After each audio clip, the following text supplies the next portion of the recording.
हाँ। ये नितीश भैया ने बताया कि कॉन्फिडेंस खो देता है, अपने आप का विश्वास खो देता है। अब यहाँ पर समझने का प्रयास कीजिए।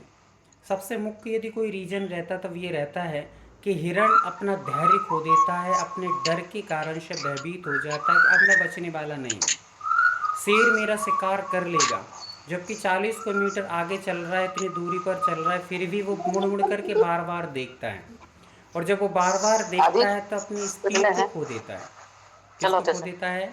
अपनी स्पीड को खो देता है, और बार बार पीछे मुड़ने के कारण उसका धैर्य टूट जाता है, उसका साहस टूट जाता है।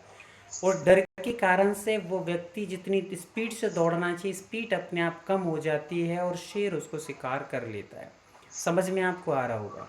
जहाँ भी आप डरेंगे आप दूसरों से मात खा जाएंगे। आपने यदि दो चीज़ें आपके पास हैं, मान के चलिए नहीं कि आता है। आपके पास एक रोग है और एक फिर आप मना हैं। करी थी। आपके पास बस रोग हाँ। भी है और आप बस एक जा हैं। चलो। सौरभ नाम से जो दीदी जुड़ी हैं, प्लीज़ आप अनम्यूट कर लीजिए, फिर लेफ्ट हो जाइए दीदी। आपके पास में एक पास में ना एक माइक दिखा होगा, उस माइक पे क्लिक कर दीजिए आप। जी वो बिल्कुल सुन ही नहीं रही है कोई बात। चलिए, तो यहाँ पर फोकस करेंगे सभी लोग कि हिरण जिस प्रकार से शिकार, वैसे ही हमारे पास रोग आ गया। अब यदि आपके सर्वाइकल में पेन है, कितने लोग यहाँ पर बैठे हैं जिनके पास सर्वाइकल पेन होता है? हैंड रेस कर लेंगे अपने। कितने लोग हैं सर्वाइकल पेन होता है, जिनके कंधे में बहुत दर्द रहता है? नीति दीदी बैठी हुई हैं, और भी काफ़ी सारे लोग होंगे जिनके कमर में दर्द, अपने कंधों में दर्द रहता है। किसकी माइग्रेन प्रॉब्लम है? माइग्रेन प्रॉब्लम, हैंड रेस कर लीजिए। जिसके माइग्रेन प्रॉब्लम होती है, सिर में दर्द बना रहता है निरंतर। हेलो। चलिए, तो काफ़ी सारे लोग यहाँ पर कुछ ना कुछ रोग से ज़रूर ग्रसित होंगे। किसी को कमर में दर्द होता होगा, किसी को पैर में दर्द होता होगा, किसी कहीं ना कहीं प्रॉब्लम बनी रहती होगी। अब मैं आपसे पूछ रहा हूँ कि आपको कमर में दर्द है, तो वो आपके लिए ज़्यादा भारी है या आप उस पर भारी हैं? बताइए, आप उस पर भारी हैं या रोग आप पर भारी है? एक्चुअली में होता ये है कि हम लोग उस छोटे से रोग को अपने दिमाग पर भारी बना लेते हैं, जबकि हमारी कैपेसिटी इतनी पावरफुल है कि हम किसी भी रोग का सामना कर सकते हैं, उसको दूर कर सकते हैं। किंतु जब रोग हमारे सिर पर भारी हो जाता है, तो फिर हम उसके नीचे दब जाते हैं। नीचे दबने वाला व्यक्ति हमेशा अपने आप को कमज़ोर समझता, उठ नहीं पाता है। और अक्सर हम यही करते हैं कि हम अपने दिमाग पर बोझा बना लेते हैं, किसको? रोगों को। कि अब रोग हो गया, अब ये प्रॉब्लम हो गई है, अब ये प्रॉब्लम हो गई, अब ये प्रॉब्लम हो गई। और प्रॉब्लम जब हो जाती है तो व्यक्ति अपने आप को कमज़ोर समझने लगता है, और जहाँ कमज़ोर समझोगे तो आप शिकार हो जाते हो। जैसे हिरन कमज़ोर समझने के कारण से शेर का शिकार हो जाता है। यदि हिरन पूरी स्पीड से दौड़े तो माई के लाल में हिम्मत नहीं है शेर में कि वो उसका बराबरी कर पाए। पर जब हिम्मत खो देता है हिरन, इसके कारण से शिकार हो जाता है शेर का। वैसे ही जब हम अपने रोगों के सामने अपनी हिम्मत खो देते हैं तो हम शिकार हो जाते हैं रोगों के। समझ में शायद आपको बात आ रही होगी। बात आ रही है तो थम्स अप करते जाएं, आप एक्टिव बने रहें। एक्टिव पना आपके अंदर दिखना चाहिए। आप यहाँ पर जैन रीकी में बैठे हैं, और जैन रीकी मतलब कि एक तंदुरुस्त, स्वस्थ, मस्त और ज़बरदस्त बनाने वाले एक प्रोग्राम है। बहुत अच्छी कैपेसिटी आपकी बढ़ाने वाली है, इम्यूनिटी बढ़ाने वाली है, आपके अंदर के विश्वास को जगाने वाली है, उम्मीदों की किरण को पुनः एक नई रोशनी रहने वाली है। हमारी जैन रीकी है। आप लोग जितने हताश, उदास, निराश लोग बैठे हुए हैं, अभी पहला दिन काफ़ी लोगों ने यहाँ पर एंजॉय किया, बहुत सारे लोगों ने सीखा, समझा, जाना है। उसके बाद दूसरे दिन आज अपन लोग तृतीय सत्र में बैठी हुई जैन रीकी के कुछ लोग शाम को भी जुड़े हैं, उन्होंने भी काफ़ी कुछ सीखा यहाँ पर। और मैं इसीलिए आपसे कह रहा हूँ कि दो चीज़ों को हमेशा याद रखिए। अपने विश्वास को मत खोइए। जहाँ विश्वास ख़त्म हो जाएगा वहाँ डर पैदा हो जाएगा, और जहाँ डर पैदा हो जाएगा वहाँ व्यक्ति मरीज हो जाएगा। क्या हो जाएगा? लिख कर रख लीजिए, पॉइंट बाई पॉइंट लिखते जाइए। यहाँ पर जो भी चीज़ आपको बताई जा रही है कि विश्वास कमज़ोर हुआ तो डर पैदा हो जाएगा, और डर पैदा हो जाएगा तो व्यक्ति रोगी हो जाएगा। आप रोगी नहीं हैं, ये लिख कर के रख लीजिए। आप रोगी नहीं हैं, आप डर के कारण से रोगी बन चुके हैं। आप खुद मरीज नहीं हैं, पर आप डर के कारण से मरीज बन चुके हैं। यदि आप अपने रोग को हावी ना होने दें, आप डरें नहीं, आप निश्चिंत और निर्विकल्प होकर के सामना करने का प्रयास करें, तो निश्चित तौर से कोई रोग इतना पावरफुल नहीं है जो हमारी ऊर्जा का सामना कर सके। हमारी ऊर्जा का जुनून, हमारी ऊर्जा की आग के कारण से हर रोग भस्म हो जाता है, पर बस हम अपनी ऊर्जा को समाप्त कर देते हैं। एक छोटी सी बात मैं आपको बता रहा हूँ, सुरभि दीदी बहुत ध्यान से सुन रही हैं, सुनेंगी, सभी लोग बहुत ध्यान से सुनेंगे, कि दो चीज़ें होती हैं, एक लोग होते हैं और एक लकड़ी होती है। हम लोग हैं और एक लकड़ियाँ होती हैं, लकड़ी भी जलती हैं और लोग भी जलते हैं, राइट। सही बात हो तो फटाफट आप इंजॉय करिएगा और बहुत अच्छे से बैठे रहिएगा, बताते रहिएगा, थम्स अप करते रहिएगा, पता चलना चाहिए आप एक्टिव होकर बैठे हुए हैं, एकदम स्वस्थ शरीर, एकदम मस्त बैठिएगा। यहाँ पर सारी की सारी चिंताओं को क्लोज कर दीजिए। जिंदगी में जो पल मिले हैं उनको आनंद से जी लीजिए, रो रो करके व्यर्थ में जीवन को गंवाने में कोई मतलब नहीं है। पता नहीं आप यहाँ बैठ कर के इतनी छोटी सी चीज़ों को लेके टेंशन बनाकर बैठे, मर गए तो नरक में चले जाएंगे, और खुशी खुशी जाएंगे तो लोग भी कहेंगे कि भाई जिंदा इंसान गया है, मतलब व्यवस्थित इंसान गया है। रोते रोते तो लोग समझते हैं तो पहले से ही मर गया था, मरा क्या, वो तो पहले से ही मरा था। समझ में आ रहा है। इसलिए आप ये समझिए कि फूल जो होते हैं, फूलों पर भंवरे मंडराते हैं, फूल जो होते हैं उन पर भंवरे मंडराते हैं, मरे हुए व्यक्ति पर तो मक्खियाँ मंडराती हैं। यदि आप मुरझाए रहेंगे निश्चित तौर से तो आप व्यवस्थित मर ही चुके हैं, ख़त्म हो चुके हैं, और प्रसन्न रहेंगे तो भंवरे जैसे इंसान आपके सामने आगे पीछे, भाई इसके पास ताकत है, पावर, विल है, विल पावर मजबूत है व्यक्ति के। और जिसके पास विल पावर मजबूत होता है, जिसकी हंसमुख चेहरा होता है, जो प्रसन्न रहता है, आनंदित रहता है, उसके पास लोग आना पसंद करते हैं। जो उदास चेहरा लटका कर बैठा रहता है उसके तो दूर से निकल जाते, भाई दूर से निकलो, दूर से। क्यों? बीमार व्यक्ति है। क्या? भले ही आप बीमार नहीं है, यदि उदास होकर बैठे हैं तो लोग यही कहेंगे सबसे बड़ा बीमार बैठा, दूर से, इसके हार्मोन्स हमारे ऊपर अटैक ना कर दें, इसलिए दूर से चलिए। इसलिए उदास तो लोग मरघट में बैठते हैं, हम तो मंदिर में बैठने वाले, खुश रहने वाले इंसान हैं। इसलिए प्रसन्न रहिए, अपने मन में मंदिर बना करके रखिए और खुश रहिए। फूलों की तरह बगीचा हमारे जीवन में महकता रहे, ना कि हम मरघट की तरह उदास बन करके बैठे रहें। मैं आपको बता रहा था कि दो व्यक्ति होते हैं, कि लोग होती हैं और एक लकड़ी होती है। लोग भी जलते हैं, लकड़ियाँ भी जलती हैं। अंतर क्या है दोनों में, समझ के चलिए, बहुत ध्यान से फोकस करिएगा। यदि आप यहाँ वहाँ देख पा रहे हैं, यदि आपका फोकस नहीं है, आपका माइंड एकदम सतर्क नहीं है, जागृत नहीं है, तो निश्चित तौर से आप जैन रीकी का पूरा आनंद नहीं ले पाएंगे। निश्चित तौर से हमारे मन, वचन, काय हमें बार बार पीड़ित करते हैं, परेशान करते हैं। जब भी कभी हम लक्ष्य को साधते हैं तो ये मन कहीं ना कहीं भ्रमित कर देता है, मन कहीं ना कहीं भटका देता है। एक लक्ष्य पे जाने के लिए सुबह से हमने तैयारी की थी, थोड़ी सी देर हुई, नहा कर के फ्री हुए थे, उसके बाद मन कहता है कि नहीं रहने दो, अपन से ना हो पाएगा, दूसरी चीज़ देखते हैं। फिर दूसरी चीज़ को देखते हैं, थोड़ी देर में फिर मन चेंज हो जाता है, फिर चेंज हो जाता है, चेंज हो जाता है। और ये मन हमेशा व्यक्ति को परेशान करता है, हताश, उदास, निराशा की दास्तां में व्यक्ति को पूरी ज़िंदगी यूं ही गुलामी में कर देता है। इसलिए मन की मत मानिए। क्या मत करिए? मन की मत मानिए। मन को अपनी मनवाने का साहस पैदा करिएगा। मन की जब तक मानोगे तब तक हारते रहोगे, हताश रहोगे, और मन को अपनी मनवाना प्रारंभ कर दोगे तो निश्चित तौर से विश्व में आपके गुलाम हो जाएगा और आप राजा बन के बैठेंगे। एक छोटा सा उदाहरण मैं दे रहा हूँ, पर अभी इसको समझिएगा आप कि हम लोग क्या समझ रहे हैं। एक लोग होते हैं और एक लकड़ियाँ होती हैं, दोनों जलते हैं, जलने में अंतर क्या है? दोनों में अंतर क्या है? लोग भी जलती हैं, लकड़ियाँ भी जलती हैं। चलिए, हमारे बीच में वीनल दीदी जुड़ी हैं। बताइए दीदी, क्या कारण होता है कि लकड़ियाँ भी जलती हैं और लोग भी जलते हैं? दोनों में डिस्टेंस क्या, अंतर क्या है, क्या डिफरेंट है दोनों में? फटाफट अनम्यूट करते जाएंगे और बताते जाएंगे। आप पता चलना चाहिए आप एकदम पूरी ज़िंदगी का आनंद ले रहे हैं, क्लास का पूरा आनंद ले पा रहे हैं। चलिए, इसी के बीच में सुरभि दीदी आप बताइए। मेरे को इतना नहीं पता इसके बारे में, लेकिन लोग जो शरीर है वो इस प्रकार बना हुआ है कि इजीली जल जाता है, और लकड़ी भी इस प्रकार बनी है कि वो इजीली जल जाती है। बहुत बढ़िया, म्यूट कर लीजिए दीदी। चलिए, लॉजिक बताना है। लॉजिक, जल जाते हैं वे तो सभी को पता है, फिर इसके पीछे लॉजिक क्या है कि दोनों में कुछ ना कुछ अंतर है। तो चलिए, आप लोग समय व्यर्थ गंवाएंगे, इससे पहले मैं ही आपके बीच में बात को रख देता हूँ।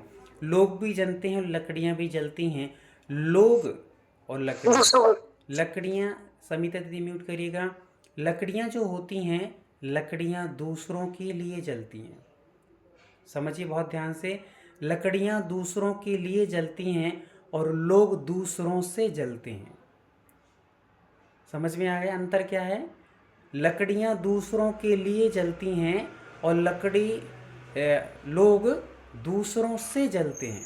बस अंतर इतना ही है कि हम लोग अपने आप को इतना ही समझ लें व्यवस्थित तरीके से कि लकड़ियाँ दूसरों के लिए सब कुछ निछावर कर देती हैं और लोग दूसरों से जल जल करके खुद का पूरा जीवन बर्बाद कर लेते हैं। लकड़ियाँ जो होती हैं, हर एक चीज़ दान दे देकर हर चीज़ समर्पित कर देती हैं, पर खुश रहे व्यक्ति सामने वाला। जैसे ही पेड़ का जन्म होता है, वृक्ष छाया देना प्रारंभ कर देता है, फल देता है, फूल देता है। जब सूख जाता है तो लोगों के लिए लकड़ी प्रदान करके जल करके वो तपन दूर करता है, भूख मिटाने के लिए आग देता है, लास्ट में और भी राख देता है और क्या बोलते कोयला देता है। ये सारी चीज़ें देता है, अंत तक देता देता देता देता रहता है और हर चीज़ देकर खुश रहता है। और जो देकर के यदि मरण को प्राप्त होगा, निश्चित तौर से उसको याद किया जाता है। पर मनुष्य का एक सबसे बड़ा नेचर ये होता है कि दूसरों से जलता है, दूसरों से जल जल करके अपनी खुशियों को ख़त्म कर देता है। दूसरों को आगे बढ़ते नहीं देखेगा। दूसरों को यदि आगे बढ़ा तो जल जल करके व्यक्ति खुद की चिक सुख चैन आनंद निश्चिंतता निर्विकल्पता सारे गुणों को खलास कर देता है। बस यही हमारे जीवन में चल रहा है और यही हमारी एनर्जी को इन्वेस्ट कर रहा है, फालतू जा रहा है, हमारा ख़त्म हो रही है एनर्जी हमारी। यदि वेस्ट जा रही, बेकार जा रही, ख़त्म हो रही है तो उसका कारण क्या है कि लकड़ी अपनी एनर्जी को लास्ट तक नहीं खोती, देती जाती, प्रसन्न रहती, लीजिए लीजिए लीजिए, और फिर भी खुश हैं। कोई किसी से लेने का कोई भी ख्याल नहीं रखती है। कहते हैं ना कि दरिया में डाल, नेकी कर और दरिया में डाल, वैसे ही लकड़ी देती जाती है और कोई किसी से अपेक्षाएं नहीं रखती है। और हम लोग अपेक्षाएं रखते हैं हर एक चीज़ की, इसीलिए दुखी होते हैं। तो यहाँ पर हमें व्यवस्थित समझना है कि जैन रेकी में हमारी एनर्जी क्यों जाती है। हम लोग यहाँ पर यही समझेंगे कि एनर्जी को कैसे हम लोग जनरेट कर सकते हैं, कैसे हम रिलीज कर सकते हैं, कैसे हम सेव कर सकते हैं, और किस प्रकार से हमारी पॉजिटिव एनर्जी फालतू चली जा रही है, नेगेटिव एनर्जी सेव होती चली जा रही है। उसका रीज़न यही है कि जब भी आप दूसरों से जलोगे तो आपका नेगेटिव एनर्जी सेव हो जाएगी, भरती जाएगी, और पॉजिटिव एनर्जी छूमंतर होती चली जाएगी।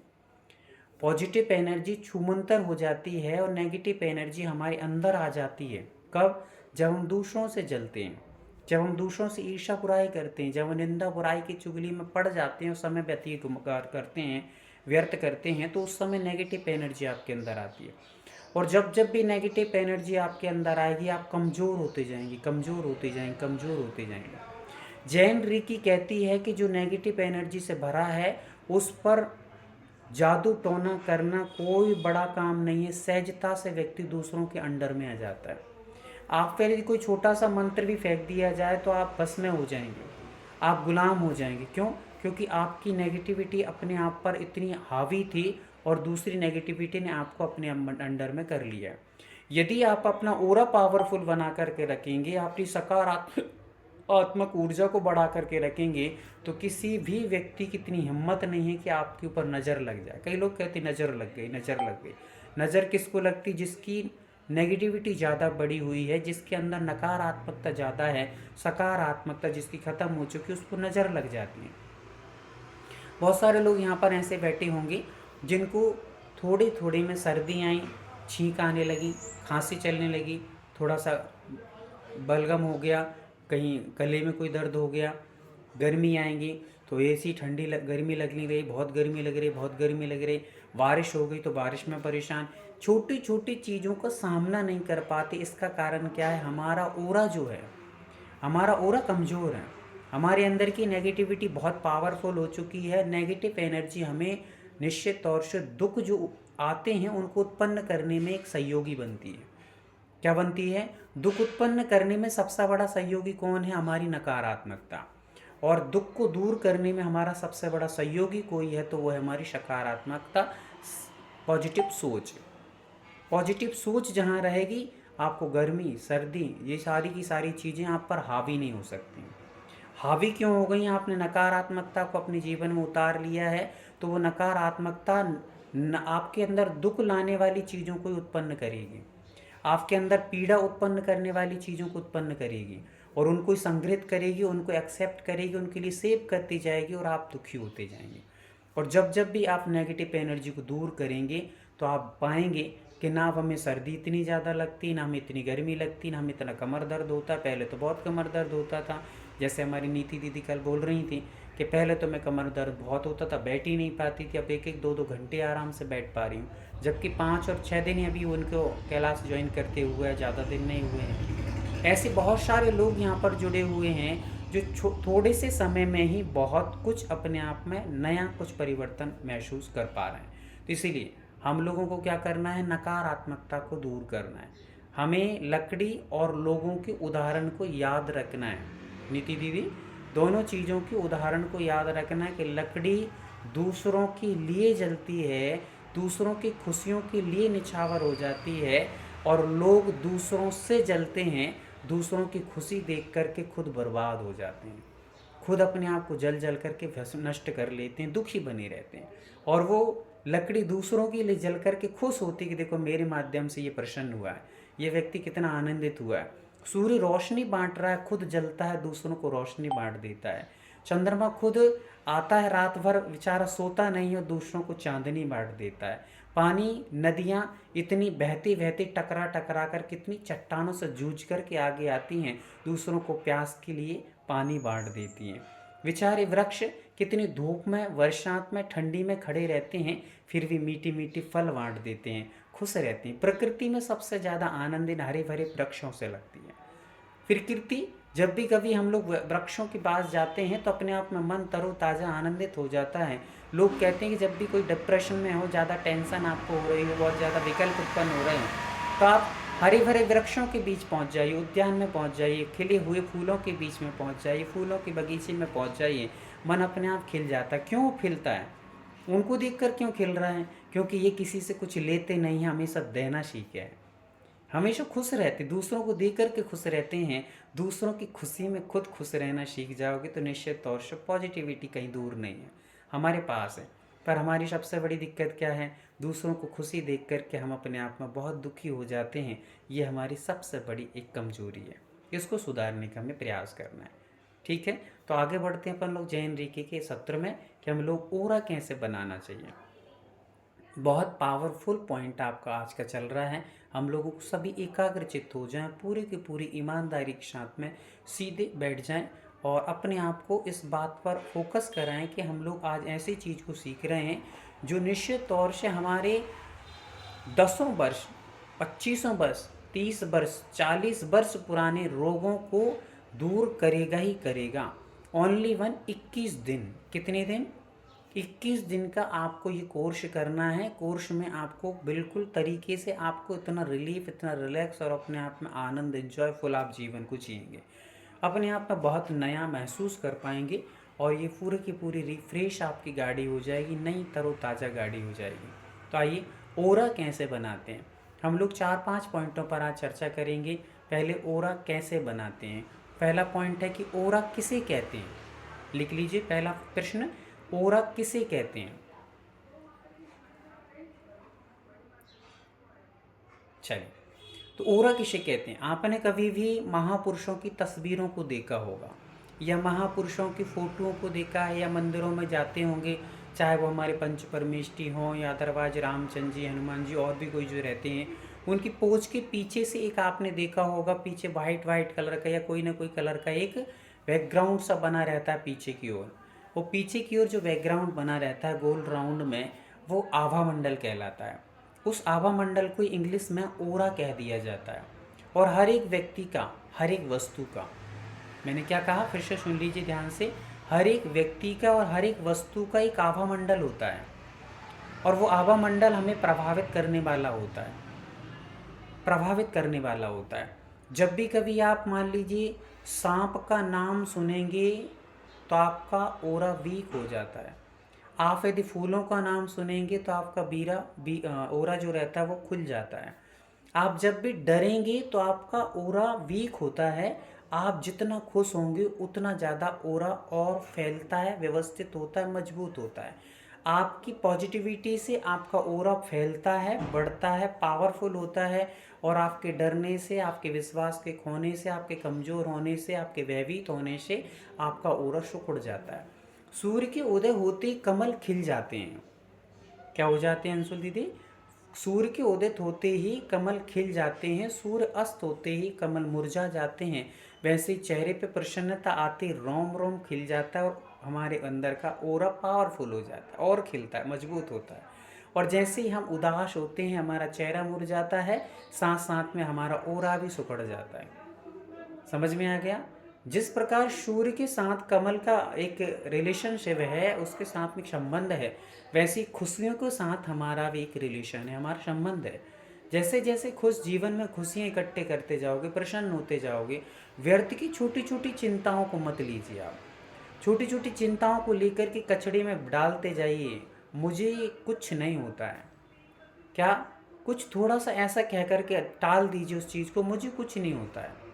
जब हम छोटी सी चीज़ को बहुत समय तक हावी कर लेते हैं अपने ऊपर, तो वो डर बन जाता है, और डर हमारे अंदर भयभीतता लेकर आता है और वो कमज़ोर कर देता है, हमारी वीक कर देता है उरे को। समझिए, जैसे मान के चलिए कि आप रात में सोए हुए हैं और रात में बड़ी आराम से सोए थे, आपको थोड़ा सा ऐसा लगा कि कोई पूँछ सी निकल के आई, और वो पूँछ निकल के आई तो आपको लगा कि सांप आ गया। बारिश तो हो ही रही थी, है ना, बारिश तो हो ही रही है, और थोड़ी थोड़ी हवाएं भी चल रही हैं, और पीछे आसपास हमारे गार्डन भी है, जंगल टाइप का भी है, और अचानक से थोड़ी सी पूँछ जैसी दिखी, भले ही वो चूहा है, पर अपने माइंड में क्या बन गया? सांप आ गया। अब वो मान लीजिए सांप भी हो, मान लीजिए, पर वो बेचारा चला जा रहा, वो चला भी गया है, पर आपको रात भर नींद आएगी कि नहीं आएगी ये बताइए आप। तो आपके पास कोई चीज़ की कमी नहीं है। भूख लग रही हो तो पानी रखा है, प्यास लग रही हो तो बढ़िया पानी रखा है, यदि गर्मी है तो एसी चल रही है, कूलर भी है, साथ में फ़ैन भी, आप तीनों चला लीजिए, कोई टेंशन नहीं है, कोई रोक टोक नहीं है। उसके बाद आपको यदि ठंडी लग रही हो तो आप ब्लैंकेट वगैरह ओढ़ने के सब साधन हैं आपके पास, फिर भी आपको नींद आएगी कि नहीं आएगी? आएगी कि नहीं आएगी? नहीं आएगी। कारण क्या है? क्योंकि हम डर गए एक बार में। हाँ, क्योंकि हम डर गए हैं। बहुत बढ़िया बात है, हम भी आपसे डर गए हैं। आप जब म्यूट करें, अनम्यूट करें, तो आप थोड़ा सा हमें सचेत कर दें, नहीं तो हम डर जाएंगे, ठीक है? पहले आप अपना हैंड रेस करें, हम आपसे पूछेंगे तो आप बताइएगा। बहुत अच्छी बात है, आपने बताया, हम डर गए। डरना एक अलग विषय है, डरना तो ठीक है, डरना आया, पर हमने उस चीज़ को बार बार जो दिमाग में रिपीट कर लिया, बार बार repeat repeat repeat repeat repeat, और उसकी साइकोलॉजी तैयार हो गई। और वो साइकोलॉजी तो तैयार हो गई है, वही हमारे लिए बार बार वही आ रहा है। अरे सांप है, कहीं आ नहीं जाए, आ नहीं जाए, आ नहीं जाए, ऊपर न चढ़ जाए, ऊपर न चढ़ जाए, डस ना ले, ये ना कर ले, वो ना कर ले। तो हम उस विचारों से छुटकारा नहीं पा रहे हैं। क्या नहीं कर रहे हैं? विचारों से छुटकारा। सांप तो चला गया, पर सांप का विचार भी जाना चाहिए। क्या जाना चाहिए? वैसे ही रोग तो छोटे से होते हैं, पर रोग के विचार इतने भारी हो जाते हैं कि हमारे लिए कमज़ोर कर देते हैं। रोग कोई भी इतना बड़ा नहीं है कि जो हमारी पावर का सामना कर ले। लिख के रख लीजिए आप सभी लोग, कोई भी रोग इतना भारी नहीं है कि जो हमारी ऊर्जा का सामना कर पाए। रोग इतना कोई भी मजबूत नहीं है जो हमारी ऊर्जा का सामना कर पाए, पर हम उस चीज़ को बार बार लेकर, जो रोग है, मुझे रोग हो गया, मुझे रोग हो गया, मुझे रोग हो गया, ये बार बार रिपीट कर कर के माइंड को कमज़ोर कर देते हैं, और हम रोग को भारी कर देते हैं। क्या कर देते हैं? मन को कमज़ोर कर दिया और रोग को भारी कर लिया, तो भारी वस्तु के सामने हमारा मन दब जाता है और सरेंडर कर देता है कि अब आप ही हमारे मालिक हैं और हम आपके गुलाम हो गए। और रोग का गुलाम जो मन हो गया, तो अब आपको कोई वैद्य, कोई डॉक्टर, कोई हकीम, कोई भी और उपचार करने वाले कोई भी आपको बचा नहीं सकते। क्या कहा? कोई नहीं बचा सकता है। अब तो वही आपको बचा सकता है जो आपके मन को ऊपर उठा दे और रोग को कमज़ोर कर दे। तो हमें ये जैन रीकी यही विषय लेकर आई है कि हमारा रोग भारी नहीं है, हम भारी हैं। क्या कहा? हमसे दुनिया है, दुनिया से हम नहीं हैं। क्या कहा? कि हमसे दुनिया है, हम दुनिया से नहीं हैं। रोग हम पर भारी नहीं हैं, हम रोग पर भारी हैं। यदि हम भारी हैं तो रोग की हिम्मत नहीं है कि वो हमारा कुछ कर सके। जब जब भी आप कभी बाहर निकलते हैं, कुत्तों को आपने देखा होगा, कुत्ते जब पीछे पड़ते हैं तो कुत्ते भौंकना प्रारंभ कर देते हैं। तो मैं पूछ रहा हूँ आपसे कि कुत्ते कब तक भौंकते हैं और कब तक पीछे भागते हैं? बताइए रितु दीदी, बताइए। रोग कब तक भौंकते हो, कब तक पीछे चंचल दीदी जुड़ी हमारी, चंचल दीदी बताइए आप।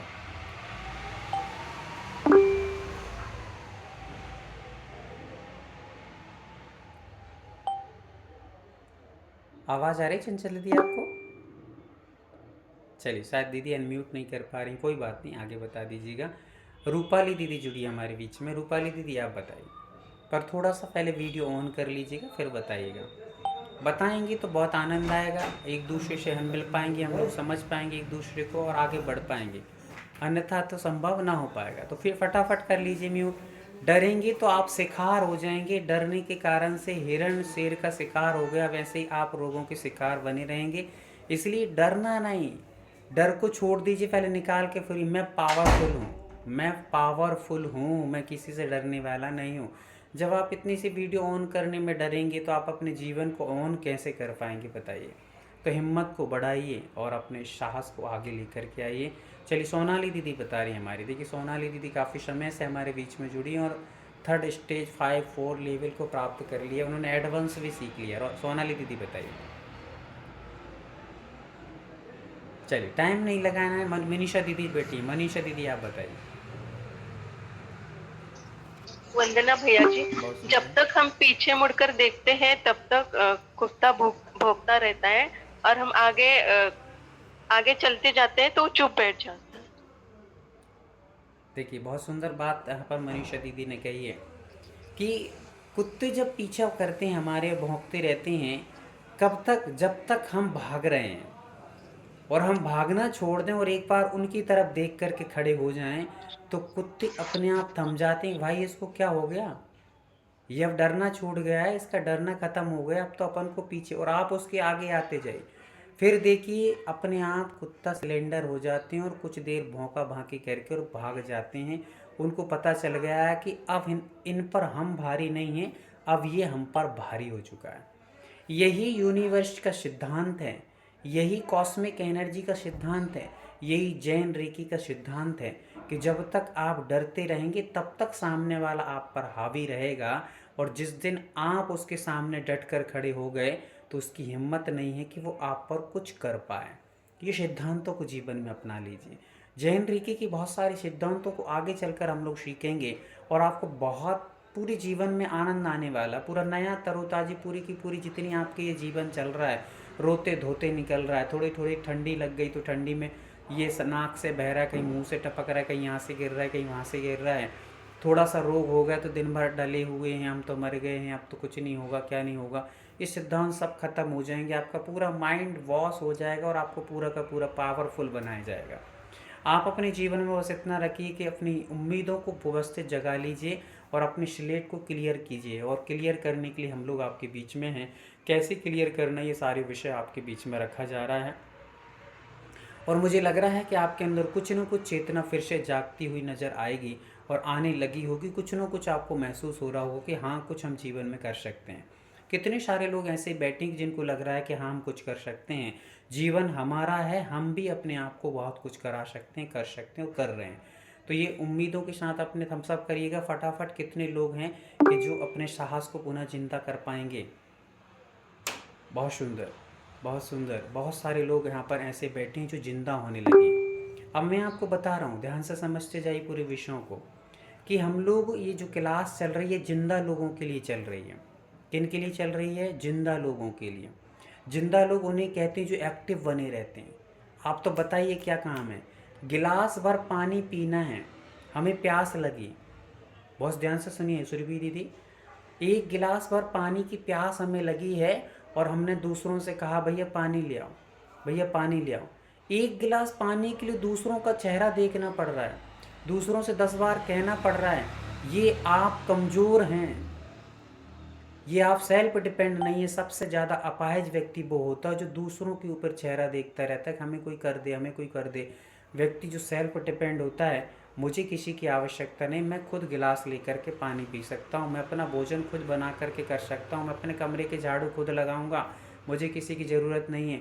आप ये काम करना प्रारंभ कर दीजिए, आप पूरे घर भर में तो छोड़ो, गांव भर में प्रसिद्ध हो जाओगे कि व्यक्ति किसी से नहीं करवाता है।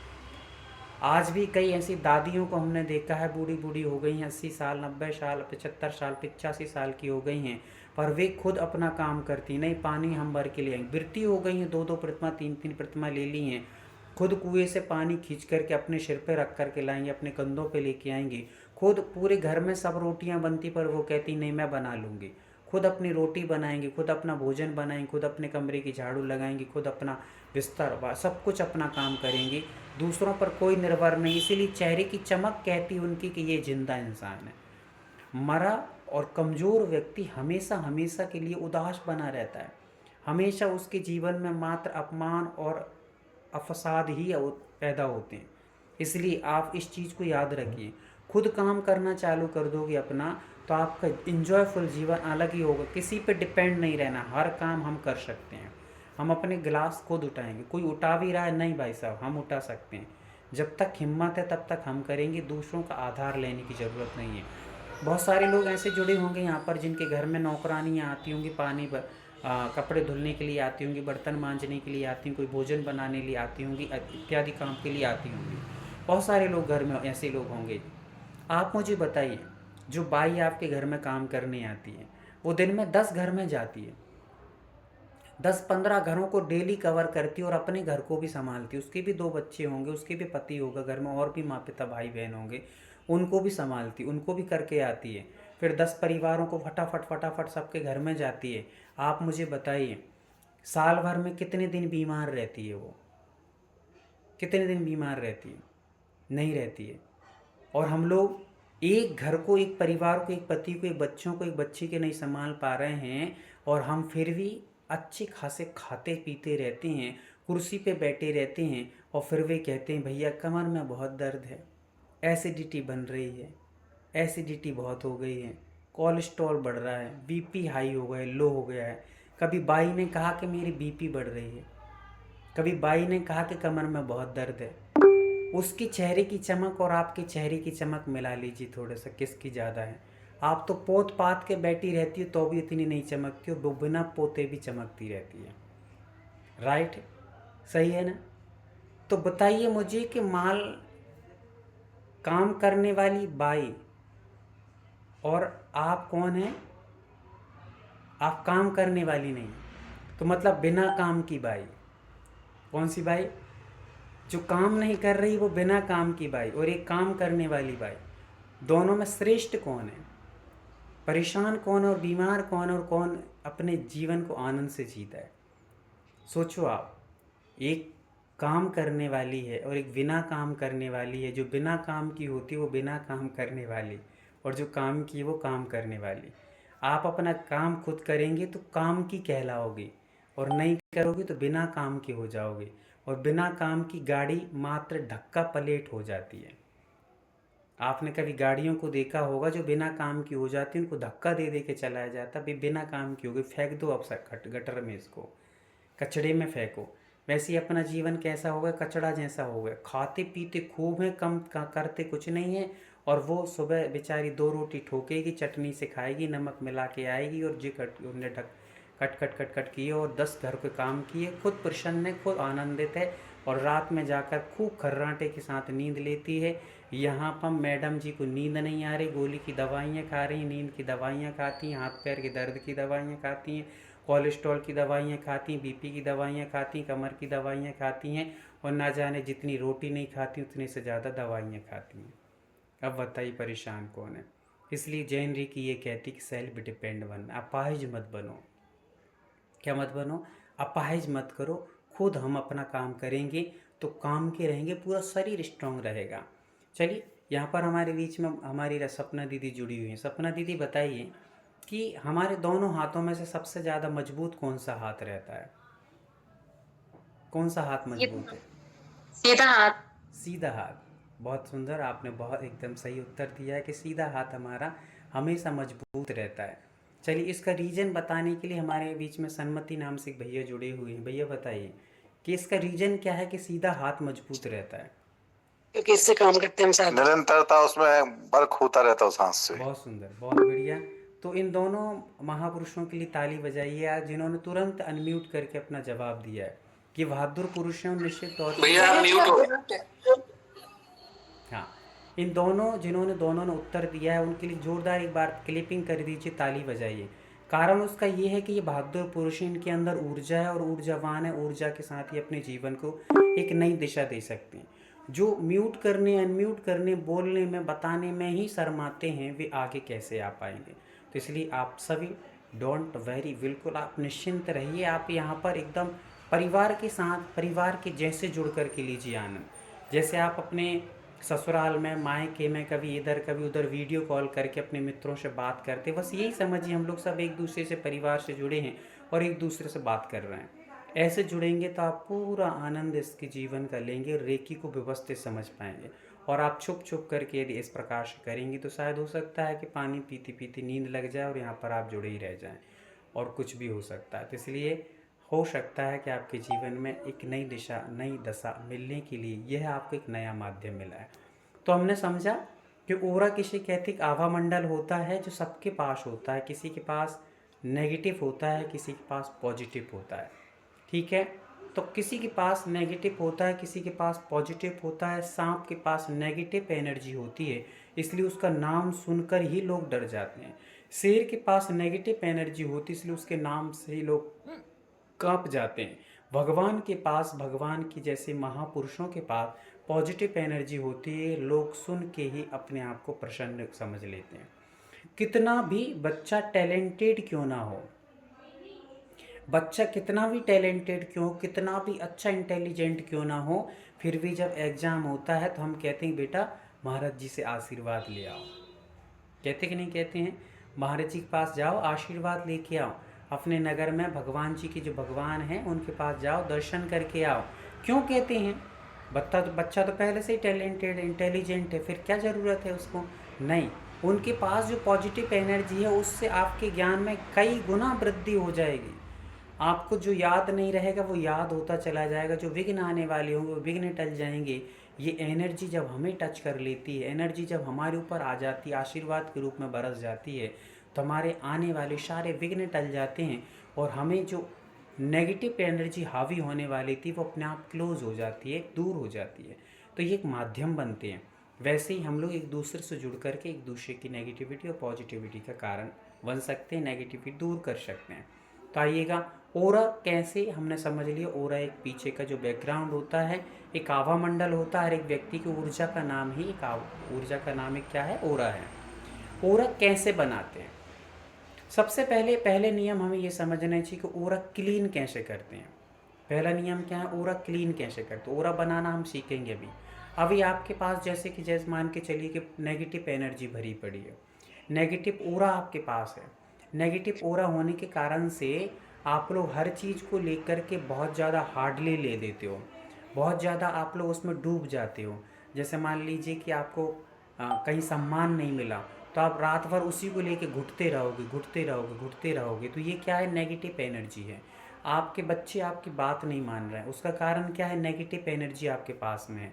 जहाँ हमारा ओरा पावरफुल हो जाएगा पॉजिटिव एनर्जी वाला, तो वहाँ आपके पास खुद बच्चे आकर के आपके पास बैठेंगे और बात मानेंगे, इसमें नो डाउट है। 21 दिन में आप खुद पाएंगे कि हमारे बच्चे अभी तक मानते नहीं थे, अब क्यों मानने लगे। क्यों? क्योंकि पॉजिटिव एनर्जी आपके पास जब जनरेट होगी, नेगेटिव एनर्जी के लोग टाल देते हैं हर बात। हाँ ठीक है, करो, ठीक है। ऐसे करके बच्चे भी चले जाते हैं। बच्चे बेटा पानी पी लो, नहीं वो चलेगा। बच्चे भोजन कर लो, वो अपना खेलने चले, नहीं मानते पर आप जब पॉजिटिव एनर्जी से भर जाएंगे, पॉजिटिव एनर्जी का ओरा आप तैयार करेंगे तो बच्चे अट्रैक्ट होंगे। ऊर्जा में खिंचाव होता है। नेगेटिव एनर्जी में लोगों में हताश उदासता आती है, लोग दूर भागते हैं, और पॉजिटिव एनर्जी आपस में खिंचाव को लाती है, अट्रैक्शन होता है उसमें, अट्रैक्टेड होती है, तो इसलिए अट्रैक्शन आएगा। चलिए हम लोग पहले समझते हैं कि ओरा कैसे हम लोग क्लीन करते हैं। अभी आपको नेगेटिव एनर्जी वाला ओरा क्लीन करना सीखना है, तो हमारे बीच में वंदना दीदी हमारी टीम से जुड़ी हुई हैं। वंदना दीदी, आप पहला जो सिंबल है हमारा, उस सिंबल को आप थोड़ा सा यहाँ पर रखेंगे। हम लोग 5-10 मिनट के लिए क्लास और समझेंगे, उसके बाद आप सब अपने अपने गृह कार्य करके और फिर उसके बाद आप ओरा को क्लीन करने की विधि को निरंतर उपयोग में लाइएगा। वंदना दीदी जुड़े? हाँ, चलिए। तो आपके बीच में एक सिंबल यहाँ पर रखा जा रहा है, जो कि इस रेकी का सबसे पहला सिंबल है। आप लोगों ने जैन रेकी काफ़ी सारे लोगों ने पहले सीखी होगी, पर ये सारे सिंबल आपको सीखने नहीं मिले होंगे। यहाँ पर हर कुछ एक नया तरोताज़गी के साथ आपको प्राप्त होगा, एक नया ब्रांड आपको यहाँ पर मिला है। तो आप इस सिंबल को देख लीजिए, अच्छे से देख लीजिए, आंखें खोल करके देख लीजिएगा। ये सिंबल आपके बीच में है और इस सिंबल का नाम है नवचेतना रेखा। क्या सिंबल है? ये सारी चीज़ें जैसे जैसे आप आगे बढ़ेंगे तो आपको ग्रुप में हर चीज़ मिलेगी। जितना विषय पढ़ाया जाएगा हर एक चीज़ की PDF आपको अवेलेबल कराई जाएगी। कोई भी विषय ऐसा नहीं रहेगा जिसकी आपको PDF ना मिले, बशर्ते कि आप 21 दिन इस कोर्स को करेंगी। तो सारी चीज़ें आपको एक एक चीज़ की वीडियो और आपको एक एक चीज़ का यहाँ पर सिंबल आदि हैं, PDF आदि, सारी चीज़ें अवेलेबल कराएंगे। यहाँ पर एक चीज़ हम बता दें आपको कि यहाँ पर व्यक्तियों को मात्र पढ़ाया नहीं जाता है, यहाँ पर सिखाया जाता है। पढ़ाने में और सिखाने में बहुत अंतर होता है। पढ़ाना मतलब कि पढ़ा करके छोड़ दिया, और सिखाना मतलब जब तक आप उस चीज़ को पी नहीं लेंगे, जब तक आप उसमें डूब नहीं जाएंगे, जब तक कि आपको पूरे तरीके से समझ में नहीं आएगा, तब तक यहाँ से आप छूटने वाले नहीं हैं। तो आप सीखना चाहते हैं तो 21 दिन के कोर्स को आप पूरा करने का अपने अंदर एक जुनून पैदा कर लें। पहला सिंबल नवचेतना रेखा सिंबल। नवचेतना आपके अंदर अभी पुरानी जो चेतना है उसको क्लोज करने वाला है ये।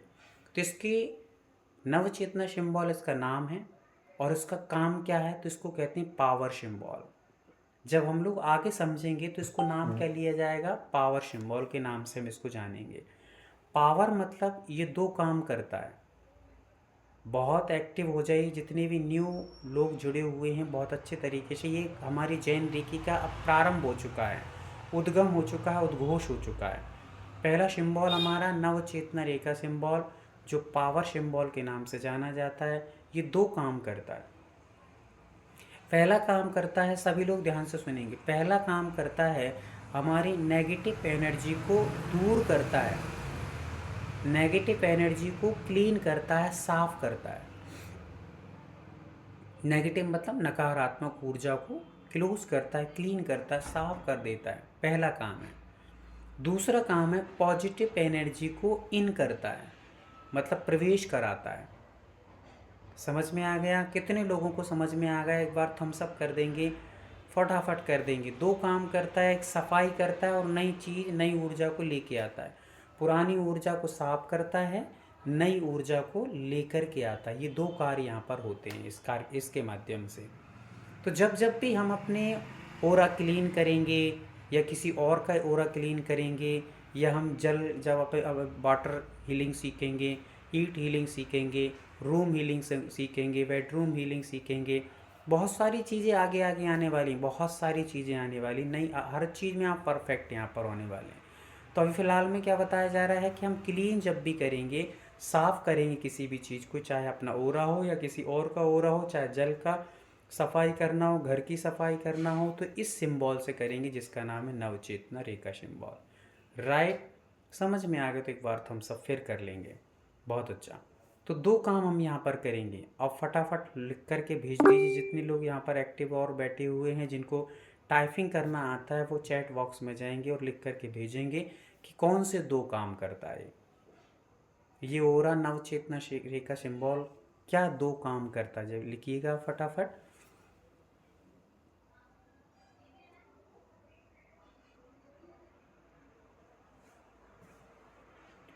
हाँ, आराम से लिख लीजिए, बहुत शॉर्ट हैंड में लिख लीजिए। आप शॉर्ट में लिख लीजिए, आप क्लीन की जगह सी लिख दीजिए। बहुत अच्छा, काफ़ी सारे लोग पूरा लिखने का प्रयास कर रहे हैं। शॉर्ट हैंड में भी लिख सकते हैं। क्लीन का अर्थ शी लिख दीजिए और इन का अर्थ आई एन लिख दीजिए, इन भी समझ में आ जाएगा। तो दो काम करता है, एक तो क्लीन करने का काम करता है और इन करने का प्रयास। बहुत सुंदर, मनीषा दीदी ने भी बहुत अच्छा लिखा, सपना दीदी, काफ़ी सारे लोगों ने बहुत अच्छा लिखने का प्रयास किया और इनके लिए बहुत बहुत आभार। ये एक्टिव लोग बैठे, ये प्राण ऊर्जा से भरे हुए हैं, इनके अंदर ऊर्जा है और जिनको आवश्यकता थी थोड़ा सी ऊर्जा को सचेत करने की, वो ऊर्जा एक्टिव होती जा रही है। और मैं आपको छोटी सी बात और बता दूं कि जिस ग्रुप में आप जुड़े हैं, जैन रेखी ग्रुप में आप जुड़े हैं, व्हाट्सएप के ग्रुप में, उस ग्रुप में आपको डेली मिलेगा कि आज की क्लास में आप उपस्थित थे या नहीं है। यदि आप एक्टिव हैं तो तुरंत आप वहाँ पर भेजेंगे हम उपस्थित थे। आपकी उपस्थिति डेली यदि दर्ज होगी तो निश्चित तौर से आपको बहुत लाभ होने वाला है। तो चलिएगा, यहाँ पर हमने दो चीज़ों को समझ लिया। रूपाली दीदी म्यूट कर लीजिए। चलिए, ये हमारा दो काम करता है, एक तो पॉजिटिव एनर्जी, नेगेटिव एनर्जी को क्लीन करता है, साफ़ करता है हमारे जीवन की, हमारे ऑरे की और हमारे पूरे की पूरी शरीर की, हमारे मन की, हमारे आत्मा की नेगेटिव एनर्जी को दूर करता है और पॉजिटिव एनर्जी को लेकर के आता है, प्रवेश कराता है। ये दो काम हो गए, ठीक है। फिर इसके बाद एक सिंबल आता है जिसको हम कहते हैं साम्य रेखा सिंबल। ये हमारे बीच में है दूसरा सिंबल जिसको हम लोग कहते हैं साम्य रेखा सिंबल। ये साम्य रेखा सिंबल आपको दिखाई दे रहा है, इसको बैलेंसिंग सिंबल, इसका काम क्या है? बैलेंसिंग करना, हमारी ऊर्जा को स्थिर करता है। ये क्या करता है? स्थिर करता है। दो सिंबल आपके बीच में यहाँ पे बता दिए। ये दोनों सिंबल जब तक हमें समझ में नहीं आएंगे तब तक हम अपने ओरा के विषय में समझ नहीं पाएंगे। ओरा कैसे बनाना, कैसे लॉक करना, कैसे क्लोज करना, कैसे हम इन करना, ये सारी चीज़ें हम इन दो सिंबलों के माध्यम से समझेंगे। ठीक है, समझ में आ गया दोनों सिंबल। ये साम्य रेखा सिंबल क्या करता है? बैलेंस करता है, स्थिर करता है, हमारी ऊर्जा को रोक करके रखता है, लॉक कर देता है। ठीक है, चलिए इन दो सिंबल के माध्यम से हम आगे के विषय को क्लियर करेंगे, आगे के विषय को समझेंगे। आगे हम लोग शाम के समय पुनः बैठेंगे और शाम को बैठ कर के इनके पूरे के पूरे क्या रीजन है, कैसे ओरा क्लीन करना चाहिए, कैसे बनाना चाहिए, ये सारी चीज़ों को हम लोग समझेंगे। फिलहाल में यहाँ पर टाइम होने के कारण से अपन लोग 10 मिनट का टाइम आपको दिया जा रहा है, 5 मिनट का। यदि आप लोग कोई क्वेश्चन आपका हो तो पूछ लीजिए। उसके पहले हमारी वंदना दीदी कुछ यहाँ पर बोलेंगी, उनको समझ सुनते हैं। दीदी कुछ कहना चाह रही हैं। जी वंदना भैया जी, ये जनरे की चलिए, तो ये दो सिंबलों के माध्यम से हम लोग समझेंगे कि हम किस प्रकार से अपने ओरा को क्लीन करेंगे, कैसे हम लोग ओरा बनाएंगे, कैसे हम लोग उस ओरा को लॉक अनलॉक आदि करेंगे। सारी चीज़ों को हम लोग शाम को बैठ करके समझेंगे। सभी लोग समय पर उपस्थित हों और दीदी के माध्यम से